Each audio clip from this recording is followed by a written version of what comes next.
ಶ್ರೀ ಗುರುಭ್ಯೋ ನಮಃ ಹರಿ ಓಂ. ಓಂ ನಮಃ ಸೂರ್ಯಃ ಪಿತಾಮಹೋ ವ್ಯಾಸಃ ವಸಿಷ್ಠೋ ತ್ರಿಪರಾಶರಃ ಕಶ್ಯಪೋ ನಾರದೋ ಗಾರ್ಗ್ಯಃ ಮರೀಚಿರ್ ಮುನಿರಂಗಿರಾಃ ಲೋಮಶಃ ಪೌರುಷಶ್ಚೈವ ಚವನೋ ಜವನೋ ಭೃಗಃ ಶೌನಕೋಷ್ಟಾದಶಶ್ಚೇತಿ ಜ್ಯೋತಿಷ್ಶಾಸ್ತ್ರ ಪ್ರವರ್ತಕಾಃ. ನಮೋ ಋಷಿಭ್ಯಃ ನಮೋ ಮಹದ್ಭ್ಯಃ. ಪ್ರಿಯ ವೀಕ್ಷಕರೇ, ಭಗವಂತ ಶುಭವನ್ನುಂಟು ಮಾಡಲಿ. ಆತ್ಮೀಯರೇ, ವಿಶೇಷವಾಗಿ ಕನ್ಯಾ ರಾಶಿಯವರಿಗೆ ಎಪ್ಪರ ತಿಂಗಳನ ಮಾಸ ಭವಿಷ್ಯ ಗಮನಿಸೋಣ. ಹೇಗಿದೆ? ಏನಾದರೂ ಶುಭವಾಗುತ್ತಾ ಅಥವಾ ಕಷ್ಟ ಇದೆಯಾ ಅಥವಾ ಇನ್ನು ಚಿಂತೆಯ? ಯಾಕಂದರೆ ವಿಶ್ವಾವಸು ಸಂವತ್ಸರ ಆರಂಭ ಆಗಿ ನಮಗೆ ಇದು ಚೈತ್ರ ಮಾಸ ಮೊದಲ ತಿಂಗಳು. ಹಾಗಾಗಿ ಈ ತಿಂಗಳಲ್ಲಿ ಏನೇನು ಶುಭಾಶುಭ ಫಲಗಳಿದೆ ಎಂಬುದನ್ನು ಕೂಡ ನಾವು ಗಮನಿಸೋಣ. ಉತ್ತರ ನಕ್ಷತ್ರ 2, 3, 4ನೇ ಪಾದ, ಹಾಗೆ ಹಸ್ತ ನಕ್ಷತ್ರ 1, 2, 3, 4ನೇ ಪಾದ, ಚಿತ್ತಾ ನಕ್ಷತ್ರ 1, 2ನೇ ಪಾದ. ವಿಡಿಯೋ ಮುಗಿಯುವವರೆಗೂ ಕೂಡ ನೀವು ನೋಡ್ತಾ ಇರಿ. ನಕ್ಷತ್ರ ಪರಿಹಾರಗಳೇನಿದೆ, ವಿಶೇಷವಾಗಿ ನಾವು ಯಾವ್ಯಾವ ಪೂಜೆ ಪುನಸ್ಕಾರಗಳನ್ನು, ದೇವತಾ ಆರಾಧನೆಗಳನ್ನು ಮಾಡಬಹುದು ಎಂಬುದನ್ನು ಕೂಡ ತಿಳ್ಕೊಳ್ತಾ, ಅದರ ಜೊತೆಯಲ್ಲಿ ಈ ತಿಂಗಳಲ್ಲಿ ವಿಶೇಷವಾದಂಥ ಹಬ್ಬ ಹರಿದಿನಗಳು ಏನಿದೆ ಎಂಬುದನ್ನು ಗಮನಿಸೋಣ.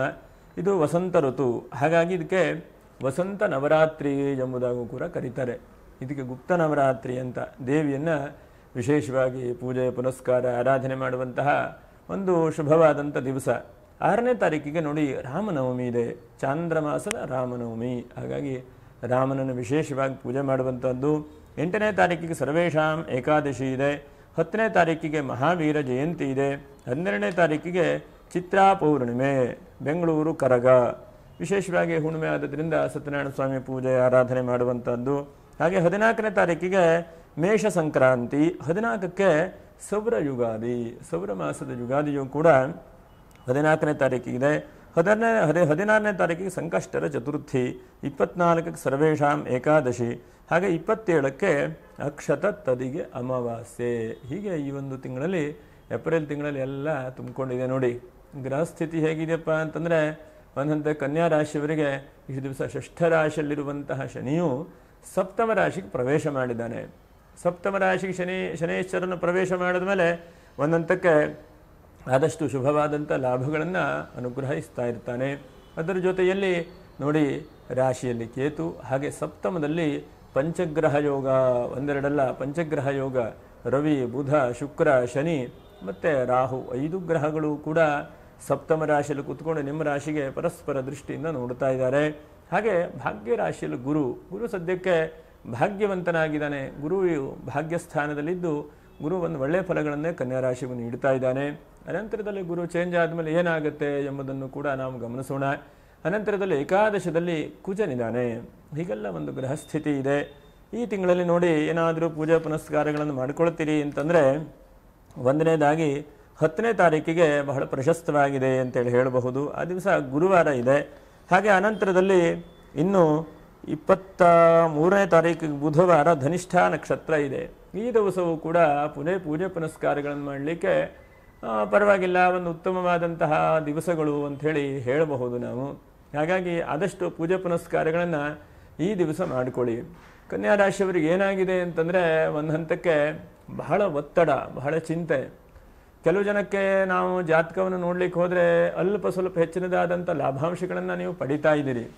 ಆದರೂ ಕೂಡ ಎಲ್ಲೋ ಒಂದು ಕಡೆಗೆ ಚಿಂತೆ, ಟೆನ್ಷನ್ನು ಪುನಃ ಮನೆ ಮಾಡ್ತಾ ಇದೆ ಅಲ್ವಾ? ಹಾಗಾಗಿ ನಾವು ಇದು ಹೇಳುವಂಥದ್ದು ಗೋಚಾರ ಫಲ. ನಿಮ್ಮ ಜಾತಕದ ಮೇಲೆ, ದಶಾಮುಕ್ತಿಗಳ ಮೇಲೆ ಸ್ವಲ್ಪ ವ್ಯತ್ಯಾಸವೂ ಕೂಡ ಬರಬಹುದು. ನೋಡಿ, ಸಪ್ತಮದಲ್ಲಿರುವಂತಹ ಗ್ರಹಗಳನ್ನು ನಾವು ಪರಿಗಣನೆ ಮಾಡಿ ಏನೇನು ನಿಮ್ಮ ಫಲಗಳು ಎಂಬುದನ್ನು ಫಸ್ಟ್ ಗಮನಿಸೋಣ. ಒಂದನೇದಾಗಿ ನೋಡ್ತಾ ಹೋದರೆ, ಸಪ್ತಮದಲ್ಲಿ ರಾಶ್ಯಾಧಿಪತಿಯಾದಂತಹ ಬುಧನ ಜೊತೆಗೆ ರವಿಯೂ ಕೂಡ ಇದ್ದಾನೆ. ಹಾಗಾಗಿ ಗೌರ್ಮೆಂಟಿನ ಕೆಲಸ ಕಾರ್ಯ ಮಾಡ್ತಾ ಇದ್ದಂಥವರಿಗೆ ಹೆಚ್ಚಿನದಾದಂಥ ಅಭಿವೃದ್ಧಿ, ಒಳ್ಳೆ ರೀತಿಯಾದಂತಹ ನಡವಳಿಕೆಗಳಾಗ್ತದೆ. ನೀವೇನು ಚಿಂತೆ ಮಾಡುವಂಥದ್ದು ಬೇಡ. ಗೌರ್ಮೆಂಟ್ ಯಾರ್ಯಾರು ಕೆಲಸ ಮಾಡ್ತಾ ಇದ್ದಾರೋ ಅಂಥವ್ರಿಗೆ ಈ ತಿಂಗಳು ಬಹಳ ನೆಮ್ಮದಿ ಅಂತೇಳಿ ಹೇಳಬಹುದು. ಇದು ಬಹಳ ಉತ್ತಮವಾದಂಥದ್ದು. ಹಾಗೆ ನೋಡಿ, ಬಹಳ ಜನಕ್ಕೆ ವಿವಾಹ ಆಗಿಲ್ಲ ಅಥವಾ ವಿವಾಹ ಆದರೂ ಕೂಡ ಯಾಕೋ ಒಂದು ಸ್ವಲ್ಪ ಸಮಾಧಾನ ಇಲ್ಲ, ಚಿಂತೆ ಇಲ್ಲ. ಇಂತಹ ವ್ಯಕ್ತಿಗಳಿಗೆ ವಿವಾಹ ನಂತರ ಎಲ್ಲೋ ಒಂದು ಕಡೆಗೆ ಲಾಭ ಆಗ್ತದೆ, ಅನುಕೂಲ ಆಗ್ತದೆ ಹೇಳುವುದನ್ನು ಕೂಡ ನಾವು ಹೇಳಬಹುದು. ಯಾತಕ್ಕೆ ಅಂತಂದರೆ, ಸಪ್ತಮದಲ್ಲಿರುವಂತಹ ಶುಕ್ರ ಮತ್ತು ಅದರ ಜೊತೆಗೆ ಶನಿ, 2 ಗ್ರಹಗಳು ಕೂಡ ಸಪ್ತಮದಲ್ಲಿದ್ದಾರೆ. ಗುರುವು ಭಾಗ್ಯದಲ್ಲಿದ್ದಾನೆ. ಹಾಗಾಗಿ ಇಷ್ಟು ದಿವಸ ವಿವಾಹಾದಿಗಳು, ಮಂಗಲ ಕಾರ್ಯಗಳು ಆಗಲೇ ಇಲ್ಲ, ನಡೀಲೇ ಇಲ್ಲ ಮನೆಯಲ್ಲಿ. ಅಥವಾ ಮನೆಗೇನೋ ಒಂದು ಪೇಂಟಿಂಗ್ ಮಾಡಿಸ್ಬೇಕಿತ್ತು, ಯಾವುದೋ ಒಂದು ವಸ್ತ್ರ ಖರೀದಿ ಬರಬೇಕಿತ್ತು. ಹೀಗೆ ಏನೇನೋ ನಿಮ್ಮ ಮನಸ್ಸಿಗೆ ಚಿಂತೆ, ಟೆನ್ಷನ್ಗಳಿದ್ದರೆ ಅಂತಹ ಚಿಂತೆ ಟೆನ್ಷನ್ಗಳೆಲ್ಲ ಭಗವಂತ ಬಗೆಹರಿಸ್ತಾನೆ. ಈ ಒಂದು ಬಹಳ ಮುಖ್ಯವಾದಂಥದ್ದು. ಹಾಗಾಗಿ ನೀವು ವಿವಾಹಾದಿ ಮಂಗಲ ಕಾರ್ಯಗಳನ್ನು ಈ ತಿಂಗಳಲ್ಲೇ ನೋಡಿ, ಚೈತ್ರ ಮಾಸ ಇದಕ್ಕೆ ಮೀನ ಚೈತ್ರ ಎಂಬುದಾಗಿ ಹೇಳ್ತಾರೆ. ಮೀನ ಚೈತ್ರ ಆದರೂ ಕೂಡ ಏನೂ ಚಿಂತೆ ಇಲ್ಲ. ವಿವಾಹಾದಿ ಮಂಗಲ ಕಾರ್ಯಗಳಿಗೆ ಪ್ರಯತ್ನವನ್ನು ಮಾಡಿ. ಯಾಕಂದರೆ ಇವತ್ತೇ ನೋಡಿದ ತಕ್ಷಣವೇ ನಾಳೆಗೆ ಆಗತ್ತೆ ಹೇಳುವಂಥದ್ದಿಲ್ಲ. ಸ್ವಲ್ಪ ನಿಧಾನವಾಗಿ ಆಗಬಹುದು. ಮತ್ತು ಒಂದು ಸ್ವಲ್ಪ ಇವತ್ತೆಲ್ಲ ಹೇಗಾಗಿದೆ ಕೇಳಿದ್ರೆ 3 ತಿಂಗಳ 6 ತಿಂಗಳ ಟೈಮ್ ತೆಗೆದುಕೊಳ್ತದೆ. ಹಿಂದಿನ ಕಾಲದಲ್ಲಿ ಪರಸ್ಪರ ಜಾತಕ ಕೊಟ್ಟರೆ ಆಗೋಗ್ತಿತ್ತು, ಜಾತಕ ಹೊಂದಾಣಿಕೆ ಬಂದರೆ ವಿವಾಹ ಆಗೋಗ್ತಿತ್ತು. ಆದರೆ ಇವಾಗ ಹಾಗಿಲ್ಲ. ಇವಾಗ ಎಲ್ಲವನ್ನು ಕೂಡ ನೋಡಿ ಅಳದು ತೂಗಿ ನಿಮ್ಗೆ ಅನುಕೂಲವೋ ಅನಾನುಕೂಲವೋ ಹೀಗೆಲ್ಲ ನೋಡಿ ವಿವಾಹಕ್ಕೆ ಪ್ರಯತ್ನ ಮಾಡ್ತಾರೆ. ಹಾಗಾಗಿ ವಿವಾಹಾದಿ ಮಂಗಲ ಕಾರ್ಯಗಳು ಆಗತ್ತೆ. ಅದರ ಜೊತೆಯಲ್ಲಿ ಸ್ವಲ್ಪ ಆದಷ್ಟು ಬೇಗನೆ ಪ್ರಯತ್ನ ಮಾಡಿ ಅಂತೇಳಿ ಹೇಳ್ತಾನೆ. ಈಗ ನಿಮಗೆ ಭಾಗ್ಯದಲ್ಲಿರುವಂತಹ ಗುರು ಭಾಗ್ಯವನ್ನು ಕೊಡ್ತಾ ಇದ್ದಾನೆ. ದಶಮಕ್ಕೆ ಹೋದರೂ ಕೊಡೋದಿಲ್ಲ ಅಂತ ಅರ್ಥ ಅಲ್ಲ. ಆದರೆ ಸಪ್ತಮದಲ್ಲಿರುವಂತಹ ಶುಕ್ರ ಇದ್ದಾನಲ್ವಾ, ಆ ಶುಕ್ರನು ಹೆಚ್ಚಿನದಾದಂಥ ಫಲಗಳನ್ನು ಕೊಡುವುದರಲ್ಲಿ ಸಾಮರ್ಥ್ಯವನ್ನು ಹೊಂದುತ್ತಾನೆ. ಹಾಗಾಗಿ ವಿವಾಹಾದಿ ಮಂಗಲ ಕಾರ್ಯಗಳನ್ನು ಮಾಡುವ ಪ್ರಯತ್ನ ಮಾಡಿ. ಮತ್ತು ಧಾರ್ಮಿಕ ಮುಖಂಡರಿಗೆ ಬಹಳ ಶುಭ ಅಂತೇಳಿ ಹೇಳ್ತೇನೆ. ಎಲ್ಲೋ ಒಂದು ಕಡೆ ಚಿಂತೆ, ಎಲ್ಲೋ ಒಂದು ಕಡೆ ಟೆನ್ಷನ್ನು ಹೀಗೆಲ್ಲ ನಿಮ್ಗೆ ಆಗ್ತಾ ಇದ್ದರೆ ಧಾರ್ಮಿಕ ಮುಖಂಡರಿಗೆ ಎಲ್ಲೋ ಒಂದು ಮನಸ್ಸಿಗೆ ಸಮಾಧಾನ ಆಗುವಂಥದ್ದು. ಮತ್ತು ನೀವು ಏನೇನೋ ಧಾರ್ಮಿಕವಾದಂಥ ಕ್ಷೇತ್ರದಲ್ಲಿ ಭಾಗವಹಿಸ್ತೀರಿ, ಮಾಡ್ತೀರಿ, ಅಭಿವೃದ್ಧಿ ಕಡೆಗೆ ಹೋಗ್ತೀರಿ ಅಂತಂದರೆ ಅದು ಒಳ್ಳೆಯದಾದಂಥದ್ದು. ವಿಶೇಷವಾಗಿ ತೀರ್ಥಕ್ಷೇತ್ರಗಳ ದರ್ಶನ ಮಾಡುವಂಥದ್ದು, ಅನಂತರದಲ್ಲಿ ಎಷ್ಟಾಗುತ್ತೋ ಅಷ್ಟು ಜಪ ಅನುಷ್ಠಾನ ಪೂಜೆಗಳ ಬಗ್ಗೆ ಜಾಸ್ತಿ ಗಮನ ಕೊಡುವಂಥದ್ದು, ಇದು ಬಹಳ ಒಳ್ಳೆಯದಾದಂಥದ್ದು ಅಂತೇಳಿ ಹೇಳ್ತೇನೆ. ಮತ್ತು ಒಂದು ಈ ತಿಂಗಳಲ್ಲಿ ನೋಡಿ ಒಳ್ಳೆಯ ವ್ಯಕ್ತಿಗಳ ಜೊತೆಗೆ ಪರಿಚಯವಾಗುತ್ತೆ. ಮತ್ತು ಒಳ್ಳೊಳ್ಳೆ ಬಿಸ್ನೆಸ್ಸುಗಳು ಕೂಡ ಈ ತಿಂಗಳಲ್ಲಿ ಬರುತ್ತೆ. ಯಾರಿಗೆ ನೀವು ಹಿಂದೆಲ್ಲ ಸ್ವಲ್ಪ ಬಿಸ್ನೆಸ್ಸು ನಷ್ಟ ಆಗಿದೆಯೋ, ಕಳ್ಕೊಂಡಿದ್ದೀರೋ, ಅಥವಾ ಬಿಸ್ನೆಸ್ ಕೈ ಹತ್ತುತ್ತಾ ಇಲ್ವೋ ಅಂಥವರಿಗೆ ಈ ತಿಂಗಳಲ್ಲಿ ಸ್ವಲ್ಪ ಬಿಸ್ನೆಸ್ ಕೈ ಹತ್ತುವಂಥ ಹಂತಗಳು ಕೂಡ ಕಾಣ್ತದೆ. ಆದರೆ ಖರ್ಚುಗಳನ್ನು ಈ ತಿಂಗಳಲ್ಲಿ ಬಹಳ ಕಡಿಮೆ ಮಾಡಬೇಕು. ಯಾಕಂದರೆ ಶುಕ್ರನು ರವಿ ಜೊತೆಗಿದ್ದಾನೆ. ಹಾಗಾಗಿ ಅಧಿಕವಾದಂಥ ಖರ್ಚಾಗುತ್ತೆ. ಯಾಕಂದರೆ ನಿಮ್ಮ ಕನ್ಯಾ ರಾಶಿಯವರ ಲೆಕ್ಕಾಚಾರ ಇದೆ, ಲೆಕ್ಕಾಚಾರ ಇದ್ದರೂ ಕೂಡ ಖರ್ಚು ಜಾಸ್ತಿ ಆಗಿ ಹೋಗ್ತದೆ. ಹಾಗಾಗಿ ಖರ್ಚಿನ ವಿಷಯದಲ್ಲಿ ಭಾರಿ ಜಾಗೃತೆ ವಹಿಸ್ಕೊಳ್ಬೇಕು. ಮತ್ತು ನಿಮ್ಮ ಮನಸ್ಸಲ್ಲಿ ಕೆಲವೊಂದು ಪ್ರತಿಯೊಂದು ಮನುಷ್ಯನಿಗೂ ಇರುತ್ತೆ, ಒಳ್ಳೆಯ ಅಭ್ಯಾಸಗಳು ಇರುತ್ತೆ, ದುರಭ್ಯಾಸಗಳು ಇರುತ್ತೆ. ಹಾಗಾಗಿ ಆದಷ್ಟು ಆ ದುರಭ್ಯಾಸಗಳನ್ನು ಸ್ವಲ್ಪ ದೂರ ಮಾಡಿಕೊಂಡು ಆದಷ್ಟು ಒಳ್ಳೊಳ್ಳೆ ಚಿಂತನೆ ಮಾಡುವಂಥ ಪ್ರಯತ್ನವನ್ನು ಮಾಡಬೇಕು. ರವಿಯು ಆತ್ಮಕಾರಕನಾದಂತಹ ರವಿಯು ಯಾವಾಗ ರಾಶಿಯನ್ನು ನೋಡುತ್ತಾನೋ ಆವಾಗ ನಮ್ಮ ಜೀವನ ಒಳ್ಳೆ ಬೆಳಕಿನ ಕಡೆಗೆ ಹೋಗ್ತದೆ. ಮತ್ತು ಒಳ್ಳೆ ರೀತಿಯಾದಂತಹ ಪ್ಲ್ಯಾನ್ ಕಡೆಗೆ ಹೋಗುತ್ತೆ. ನೋಡಿ, ಸೂರ್ಯನ ಬೆಳಕು ಬಂದ ತಕ್ಷಣವೇ ಯದಾ ವೈ ಸೂರ್ಯ ಉದಯತಿ ಅಥ ನಕ್ಷತ್ರನ್ನ ಇತಿ ಅಂತ ಸೂರ್ಯನ ಬೆಳಕು ಬಂದ ತಕ್ಷಣವೇ ನಮಗೆ ಹೆಚ್ಚಿನದಾದಂಥ ಅಭಿವೃದ್ಧಿ ಆಗುವಾಗ ಒಳ್ಳೆ ರೀತಿಯಾದಂತಹ ಅನುಕೂಲಗಳು ಸಿಗುವ ಹಾಗೆ ಭಗವಂತನು ಮಾಡ್ತಾನೆ. ಮತ್ತು ಸಣ್ಣ ಪುಟ್ಟ ಆರೋಗ್ಯದ ಮಿಸ್ಟೇಕ್ ಯಾರ್ಯಾರಿಗಿದೆಯೋ ಅಂಥವರಿಗೆ ಆರೋಗ್ಯದ ಮಿಸ್ಟೇಕ್ ಸ್ವಲ್ಪ ಪರಿಹಾರ ಆಗುವಂಥದ್ದು. ಅಂದರೆ ಮನಸ್ಸಿಗಿಲ್ಲಪ್ಪ ನನ್ನ ಕೈಲೂ ಕೆಲಸ ಆಗತ್ತೆ ಹೇಳುವಂಥದ್ದು. ಕಾನೂನಿನ ವಿಷಯದಲ್ಲಿ ಏನೇನು ತಕರಾರಿ ತೊಂದರೆಗಳಿದೆಯೋ ಅವರಿಗೆ ಸದ್ಯಕ್ಕೆ ಬಗೆಹರಿಯುವಂಥದ್ದು. 6ನೇ ರಾಶಿಯಲ್ಲಿ ಶನಿ ಇದ್ದಾಗ ಒಂದು ಹಂತಕ್ಕೆ ನಿಮಗೆ ತೊಂದರೆ ತಾಪತ್ರಗಳಿತ್ತು ನಿಜ. ಷಷ್ಠದಲ್ಲಿರುವಂತಹ ಶನೇಶ್ವರನು ಒಳ್ಳೆಯದನ್ನು ಮಾಡಿ ಸಪ್ತಮಕ್ಕೆ ಹೋದಾಗ ಗುರುವಿನ ಮನೆಯಲ್ಲಿದ್ದಾನೆ. ಹಾಗಾಗಿ ಧಾರ್ಮಿಕವಾಗಿ ಧರ್ಮದ ರೀತಿಯಲ್ಲಿ ನಿಮಗೆ ಹೆಚ್ಚಿನದಾದಂಥ ಫಲಗಳನ್ನು ಕೊಡುತ್ತಾನೆ.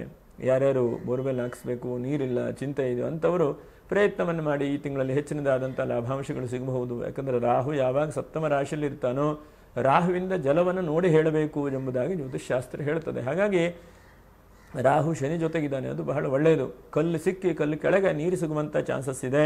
ಅದರ ಜೊತೆಗೆ ಯಾರ್ಯಾರು ಬಿಲ್ಡಿಂಗ್ ಕಟ್ಟುವಂಥವ್ರು ಇದ್ದರು ಅಥವಾ ಆರ್ಕಿಟೆಕ್ಟು ಚೆನ್ನಾಗಿ ಪ್ಲ್ಯಾನ್ ಮಾಡುವಂಥ ವ್ಯಕ್ತಿಗಳಿದ್ದರು ಅಂಥವರಿಗೆ ಹೆಚ್ಚಿನದಾದಂಥ ಲಾಭಾಂಶಗಳನ್ನು ಕೂಡ ಕಾಣುವಂತಹ ತಿಂಗಳು ಅಂತೇಳಿ ಹೇಳಬಹುದು. ಅದ್ರ ಜೊತೆಯಲ್ಲಿ ಭಾಗ್ಯದಲ್ಲಿ ಗುರು ಇದ್ದಾನೆ. ಏನೋ ಒಂದು ಕೆಲಸ ಮರೆತು ಹೋಗಿರ್ತದೆ, ಅಥವಾ ಎಷ್ಟೋ ವರ್ಷದಿಂದ ದುಡ್ಡು ಕಾಸಿನ ವ್ಯವಹಾರದಲ್ಲಿ ಯಾರಿಗೋ ಕೊಟ್ಟಿದ್ದೀರಿ ಮರೆತು ಹೋಗಿರ್ತದೆ ಅಂಥದ್ದು ಪುನಃ ಅವರೇ ಬಂದು ನಿಮ್ಮ ದುಡ್ಡು ಕಾಸು ಕೊಟ್ಟು ಇಲ್ಲಪ್ಪ ನಾವು ಚಿರುಋಣಿ ವ್ಯವಹಾರ ಮಾಡಿದಿರಿ. ಯಾಕಂದರೆ ಉಪಕಾರ ಮಾಡಿದಂಥ ವ್ಯಕ್ತಿಗಳನ್ನು ಮರಿಬಾರದು ಜೀವನದಲ್ಲಿ. ಹಾಗಾಗಿ ಅಂತಹ ಮಹದ ಉಪಕಾರ ನೀವು ಮಾಡಿದಿರಿಯಪ್ಪ, ಧನ್ಯವಾದ ಹೇಳುವಂತಹ ಒಂದು ಪ್ರಯತ್ನಗಳು ಕೂಡ ಆಗುತ್ತೆ. ಹಾಗೆ ಬಂಧುಗಳಿಂದ ಬಹಳ ಸಂತೋಷ. ಚತುರ್ಥಾಧಿಪತಿ ಭಾಗ್ಯದಲ್ಲಿದ್ದರೆ ಬಂಧುಗಳಿಂದ ವಿಶೇಷವಾಗಿ ಖುಷಿ ಸಂತೋಷ ಇತ್ಯಾದಿಗಳಾಗುತ್ತೆ. ಹಾಗಾಗಿ ಬಂಧುಗಳಿಂದ ಮನಸ್ಸಿಗೂ ಸಮಾಧಾನ ಕೊಡುವಂಥದ್ದು ಒಳ್ಳೆಯದಾಗುತ್ತೆ, ತೆಗೆದುಕೊಳ್ಳುವಂಥದ್ದು ಕೂಡ ಒಳ್ಳೆಯದಾಗುತ್ತೆ. ಹಾಗೆ ಮನೆಯ ಜವಾಬ್ದಾರಿ ಜಾಸ್ತಿ ಬೀಳುವಂಥ ಸಾಧ್ಯತೆಗಳಿದೆ. ನೋಡಿ, ಈ ತಿಂಗಳಲ್ಲಿ ನೀವು ಬೇಕಾದ್ರೆ ಗಮನಿಸಬೇಕಾದಂಥದ್ದು ನೋಡಿ, ಎಲ್ಲ ಜವಾಬ್ದಾರಿಗೂ ಕೂಡ ನಿಮ್ಮ ಮೇಲೆ ಬೀಳ್ತದೆ. ಹಾಗಾಗಿ ಆದಷ್ಟು ಗಟ್ಟಿಯಾಗಿ ಇಟ್ಕೊಳ್ಳಿ, ಮನಸ್ಸನ್ನು ಶರೀರವನ್ನು ಇಟ್ಕೊಳ್ಳಿ. ಮನೆಯ ಜವಾಬ್ದಾರಿಗಳು ಜಾಸ್ತಿ ಬೀಳುವಂಥ ಸಾಧ್ಯತೆಗಳಿದೆ. ಮತ್ತು ನಿಮ್ಮದು ಸದಾಕಾಲ ಪ್ರಯತ್ನ ಮಾಡ್ತಾ ಇರುವಂಥದ್ದು. ಆ ಪ್ರಯತ್ನ ಈ ಪ್ರಯತ್ನ ಅಂತಿಲ್ಲ, ಎಲ್ಲ ಕಡೆಗೂ ಪ್ರಯತ್ನಗಳೇ. ಎಲ್ಲೋದ್ರೂ ಕೂಡ ಶತಪ್ರಯತ್ನಗಳು ಅಂತ ಹೇಳ್ತಾರೆ. ಹಾಗೆ ಕನ್ಯಾ ರಾಶಿಯವರ ಪ್ರಯತ್ನ ಎಷ್ಟಪ್ಪ ಅಂತಂದರೆ ಶತಪ್ರಯತ್ನಗಳು ಮಾಡುವಂತಹದ್ದು ವಿದ್ಯಾರ್ಥಿಗಳ ಜೀವನದಲ್ಲಿ ಬಹಳ ಶುಭವಾದಂಥದ್ದು. ಯಾಕಂದರೆ ಎಷ್ಟೋ ಸಲ ನಾವು ನೋಡ್ತಾ ಇರ್ತೇವೆ, ಆ ವಿದ್ಯಾಭ್ಯಾಸ ಸರಿಯಾಗಿಲ್ಲ, ಕಿರಿಕಿರಿ ಆಗ್ತದೆ, ಚಿಂತೆ ಆಗ್ತದೆ. ಹಾಗಾಗಿ ಆ ವಿದ್ಯಾಭ್ಯಾಸದ ಕೊರತೆಗಳು ನೋವು ಏನಿದೆಯೋ ಅದೆಲ್ಲ ಪರಿಹಾರ ಆಗುವಂಥ ಸಾಧ್ಯತೆಗಳಾಗುತ್ತೆ. ಅದು ಬಹಳ ಉತ್ತಮವಾದಂಥದ್ದು. ಮತ್ತು ಹಣ್ಣು ತರಕಾರಿ ವ್ಯಾಪಾರ ವ್ಯವಹಾರ ಮಾಡೋರಿಗೂ ಕೂಡ ಭಾಳ ಶುಭವಾದದ್ದು ಅಂತೇಳಿ ಹೇಳ್ತೇನೆ. ಎಷ್ಟೋ ಸಲ ನೀವು ಯೋಚನೆ ಮಾಡ್ತಾ ಇರ್ತೀರಿ, ಕೈಗೆ ಬಂದು ತುತ್ತು ಬಾಯಿಗೆ ಬರಲಿಲ್ಲಪ್ಪ ಅಂಥೇಳಿ ಯೋಚನೆ ಮಾಡ್ತಾ ಇರ್ತೀರಿ. ಆದರೆ ಕೈಗೆ ಬಂದು ತುತ್ತು ಈ ತಿಂಗಳಲ್ಲಿ ಬಾಯಿಗೆ ಬರುತ್ತೆ. ಉದಾಹರಣೆಗೆ ಮನೆಯೆಲ್ಲ ಕಟ್ಸಿಟ್ಟಿದ್ದೀರಿ ಅಥವಾ ಯಾವುದೊಂದು ಕಮರ್ಷಿಯಲ್ ಜಾಗ ಇದೆ, ಬಾಡಿಗೆಗೆ ಬರಲಿಲ್ಲ ಅಂತಂದ್ರೆ ಎಲ್ಲೋ ಒಂದು ಕಡೆಗೆ ಬಾಡಿಗೆಗೆ ಬರುವಂಥದ್ದು, ಸಮಾಧಾನ ಆಗುವಂಥದ್ದು, ಹೀಗೂ ಕೂಡ ಆಗುವಂಥ ಸಾಧ್ಯತೆಗಳಿದೆ. ಮತ್ತು ಬಹಳ ಮುಖ್ಯವಾಗಿ ಗಮನಿಸುವಂಥದ್ದು, ಇಬ್ಬರ ಜಗಳ ಮೂರನೇ ಮನೆಗೆ ಆದಾಯ ಹೇಳುವಾಗ ಆಗುತ್ತೆ ನೋಡಿ. ನೀವು ಯಾರೋ ಜೊತೆ ಗಲಾಟೆ ಮಾಡ್ಕೊಂಡಿದ್ದೀರಿ, ಚಿಂತೆ ಮಾಡ್ಕೊಂಡಿದ್ದೀರಿ, ಹಾಗಾಗಿ ಅದನ್ನು ಬಗೆಹರಿಸಿಕೊಳ್ಳುವಂತಹ ಒಂದು ಪ್ರಯತ್ನವನ್ನು ಮಾಡಿ. ಅದರ ಜೊತೆಯಲ್ಲಿ ನೋಡಿ, ನಿಮ್ಮ ಅನುಕೂಲಕರವಾದಂಥ ವಾತಾವರಣಗಳು ಒಂದು 5 ಥರದಲ್ಲಿ ಬರಬಹುದು. ಒಂದು, ಗೃಹಿಣಿಯರಿಗೆ ಏನೋ ಒಂದು ನಿಮ್ಮ ಮನಸ್ಸಿಗೆ ಒಳ್ಳೆ ರೀತಿಯಾದಂಥ ಕೆಲಸ ಕಾರ್ಯಗಳನ್ನು ಮಾಡಿ ನಾಳೆಗೆ ಹೀಗಾಗತ್ತೆ, ಹೀಗೆ ಮಾಡಿದರೆ ಅನುಕೂಲ ಆಗಬಹುದು ಹೇಳೋದನ್ನು ತೀರ್ಮಾನ ತೆಗೆದುಕೊಂಡು ಅದನ್ನು ಮುಂದೆ ಹೋಗಿ ಅದರಿಂದನೂ ಕೂಡ ಲಾಭಾಂಶಗಳು ಕೂಡ ಸಿಗ್ತದೆ. ಹಾಗಾಗಿ ಗೃಹಿಣಿಯರಿಗೆ ಬಹಳ ಶುಭ ಅಂತೇಳಿ ಹೇಳ್ತೇನೆ. ಸಪ್ತಮದಲ್ಲಿರುವಂತಹ ಬುಧನು ವಿದ್ಯಾಭ್ಯಾಸ ಕ್ಷೇತ್ರದಲ್ಲಿರುವಂಥ ವ್ಯಕ್ತಿಗಳಿಗೆ ಒಳ್ಳೆ ಸದ್ವಿದ್ಯಾ ಸದಾಚಾರಗಳನ್ನು ನೀಡುತ್ತಾನೆ. ಹಾಗಾಗಿ ನೀವೇನು ಗಾಬರಿ ಬಿಡ್ಕೊಳ್ಳುವಂಥದ್ದು ಬೇಡ. ಮನಸ್ಸಿಗೇನಾದರೂ ಸಣ್ಣ ಪುಟ್ಟ ಚಿಂತೆಗಳಿದ್ದರೆ ಮುಂದಿನ ಬಗ್ಗೆ ಯೋಚನೆ ಮಾಡಿ, ಮುಂದೆ ನಾನು ಏನು ಪಡ್ಕೊಳ್ಬಹುದು, ಏನು ತಿಳ್ಕೊಳ್ಬಹುದು ಹೇಳುವಂಥದ್ದನ್ನು ಕೂಡ ಚಿಂತನೆ ಮಾಡಿ. ಅದರ ಜೊತೆಗೆ ಹಣಕಾಸಿನ ವಿಷಯದಲ್ಲಿ, ಯಾಕಂದರೆ ಧನಾಧಿಪತಿಯಾದಂಥ ಶುಕ್ರ ನಿಮ್ಮ ಕಡೆಗೆ ಬರ್ತಾ ಇದ್ದಾನೆ, ಅವನು ಶುಕ್ರ ಕೈ ಬಿಡೋದಿಲ್ಲ. ಹಾಗಾಗಿ ಏನೂ ಕೂಡ ಚಿಂತೆ ಮಾಡುವಂಥದ್ದು ಬೇಡ. ಮಾನಸಿಕವಾಗಿ ಸದೃಢವಾದಂಥ ಒಂದು ತೀರ್ಮಾನವನ್ನು ತೆಗೆದುಕೊಳ್ಳಿ. ದೈವಾನುಗ್ರಹವೂ ಕೂಡ ನಿಮಗೆ ಇದೆ ಅಂತೇಳಿ ಹೇಳ್ತಾ ನೋಡೋಣ ಈ ಒಂದು ತಿಂಗಳಲ್ಲಿ ಏನಪ್ಪ ನಕ್ಷತ್ರ ಪರಿಹಾರಗಳು ಅಂತಂದರೆ, ಉತ್ತರ ನಕ್ಷತ್ರ 2, 3, 4ನೇ ಪಾದ ಸಾಧ್ಯವಾದ ಮಟ್ಟಿಗೆ 12ನೇ ತಾರೀಕಿಗೆ ಹುಣ್ಣಿಮೆ ಇದೆ ನೋಡಿ. ಸತ್ಯನಾರಾಯಣ ಸ್ವಾಮಿ ಪೂಜೆಯನ್ನು ಭಕ್ತಿ ಶ್ರದ್ಧೆಯಿಂದ ಮಾಡಿ. ಸತ್ಯನಾರಾಯಣ ಸ್ವಾಮಿ ಪೂಜೆ ಪ್ರಾರ್ಥನೆ ಮಾಡಿದರೆ ಬಹಳ ಶುಭವಾದಂಥದ್ದು. ಹಾಗೆ ಹಸ್ತ ನಕ್ಷತ್ರದವರು 14ನೇ ತಾರೀಕಿಗೆ ಸೌರ ಯುಗಾದಿ ಇದೆ. ಹಾಗಾಗಿ ಮನೆಯಲ್ಲೇ ಎಲ್ಲಾದರೂ ತೀರ್ಥ ತೆಗೆದುಕೊಂಡ್ಬಂದಿದ್ದರೆ ಸ್ನಾನ ಮಾಡೋದು, ಅಥವಾ ಮನೆ ಹತ್ತಿರದಲ್ಲೇ ಎಲ್ಲಾದರೂ ಕ್ಷೇತ್ರಗಳಿದ್ದರೆ, ನದಿಗಳಿದ್ದರೆ ಅಲ್ಲಿ ಹೋಗಿ ಸ್ನಾನ ಮಾಡುವಂಥ ಪ್ರಯತ್ನಗಳನ್ನು ಮಾಡಿ. ಇನ್ನು ಚಿತ್ತಾ ನಕ್ಷತ್ರ 1, 2ನೇ ಪಾದ, ನೀವು ಎಷ್ಟು ಸಾಧ್ಯ ಆಗುತ್ತೆ ಅಷ್ಟು ಈ ತಿಂಗಳಲ್ಲಿ 1ರಿಂದ 30ನೇ ತಾರೀಕಿನವರೆಗೂ ಕೂಡ ವಿಷ್ಣು ಸಹಸ್ರನಾಮ ಪಾರಾಯಣೆ ಮಾಡಿ. ವಿಷ್ಣು ಸಹಸ್ರನಾಮ ಪಾರಾಯಣೆಯಿಂದ ಎಲ್ಲ ಮಂಗಲವಾದಂಥ ವಾತಾವರಣಗಳಾಗತ್ತೆ, ಮನಸ್ಸಿಗೆ ಬಹಳ ಶುಭವಾದಂಥ ವಾತಾವರಣಗಳಾಗತ್ತೆ. ಇದಿಷ್ಟು ಮಾಡ್ಕೊಳ್ತಾ ಬನ್ನಿ, ದೈವಾನುಗ್ರಹದಿಂದ ಬಹಳ ಶುಭವಾಗುತ್ತೆ, ಮಂಗಲವಾಗಲಿ ಅಂತ ಹೇಳ್ತಾ ಮುಂದಿನ ವಿಡಿಯೋದಲ್ಲಿ ಭೇಟಿ ಮಾಡೋಣ. ನಮಸ್ಕಾರ. ಲೋಕಾ ಸಮಸ್ತ ಸುಖಿನೋ ಭವಂತು. ನಮಸ್ಕಾರ.